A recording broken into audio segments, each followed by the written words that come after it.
yung Russian vlogger na inirereklamo ng harassment. Ha?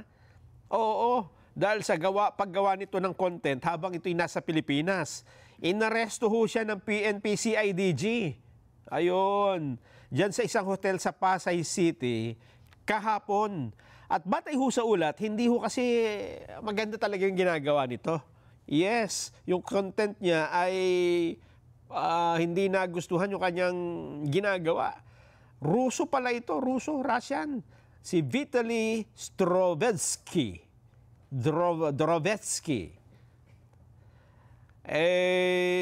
Kapag ka daw ito ay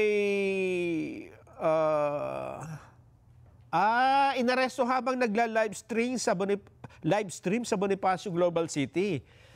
Dineklara na ho ng Bureau of Immigration bilang undesirable foreign national. Ito si Vitaly. Dahil ho nga sa dami ng reklamo ng mga netizen sa kanya, sa kanyang social media platform. Kasalukuyan po itong nakakulong dyan ho sa Camp Bagong Diwa sa Taguig. Kasi dun sa nabasa ko kanina, ayan pati security guard content ho niya yan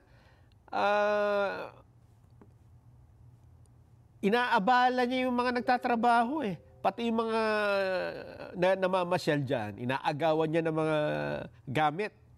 Yes. Tapos sasabihin, it's a prank. Tapos kunyari, magbibigay ng pera.